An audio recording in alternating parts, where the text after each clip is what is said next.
Do you have weak hips? Are you finding your balance is poor and you're having trouble getting out of the chair, or your walking has suddenly become painful? This could be due to you having a weakness in the hip musculature. In this video, I'm going to talk about having weakness in your hips, the signs and symptoms, and 3 exercises to strengthen them. Hi, I'm Jason, Associate Osteopath at Worthing Osteopathic and Wellbeing Clinic. Here's the problem. You wake up one day and you start to feel a slight twinge in your right hip. As the day goes on, the pain starts to get worse, especially when walking up the stairs. You may as well feel it when getting out of the chair. You notice that you're walking differently because of this, and you're starting to experience pain in the lower back and the knee. The longer this pain goes on for, the more irritable you're getting. You're taking over the counter painkillers just to get through the day, but you realize you can't take these forever and you need a bit of help. So, if you think you're suffering from a weakness in the hip musculature and finding your posture has changed maybe a little bit, feeling pain as you're getting out of the chair, or other simple everyday tasks, then stick with me because this video is for you. When suffering from weakness in the hips, it means that the surrounding musculature starts to overcompensate and can then later cause pain to refer elsewhere,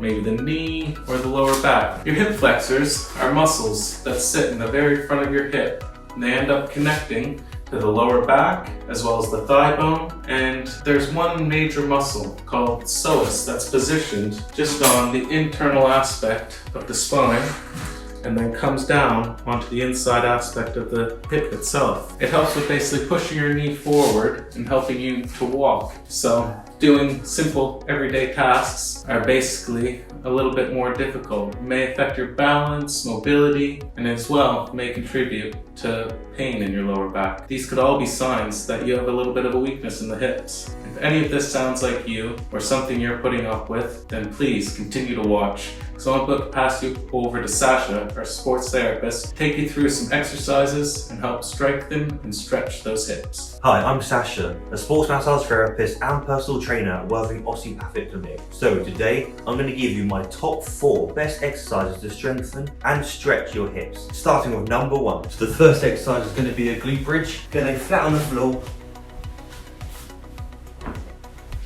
From here, we're placing the ankles close towards the bottom. Feet should be shoulder width. We're going to tuck our tailbone up towards the sky, flattening out the back, arms to the side for support. Then we're going to drive through our heels to push the hips up towards the sky, squeezing the bottom, and then we're going to lower down gently, don't touch the floor, and then drive, squeeze, and lower slowly. Performing up to 10 to 15 reps, 3 sets, slow and controlled, ideally 2 seconds up and 2 seconds down. Keeping the core engaged up at all times. As we lower down, we're breathing in. As we drive up, we breathe out. For a second stretch, we're going to do a glute stretch seated. We're placing the left ankle onto the right knee, sliding that foot up, grabbing the arms underneath the leg. Then we're gently having our back straight, leaning down, bending forward, getting this really deep stretch in the piriformis and the glutes. Hold out a mild tension and hold for up to 30 seconds. After the time is up, gently release. Rest that side for 30. In the meantime, repeat on the other side. You can do this in the office, at home, watching telly, whenever you're sat down, even at the train station, why not? So for our third exercise, we're performing the clamshell. We're leaning onto our side, bringing our legs up 45-degree angle from the hip. We'll place the bottom of our feet together, and very gently we're going to open and close the knees. Remember, full range of motion is much better than half range. If you can't get the full range, just go to what you can do, and that will build up slowly.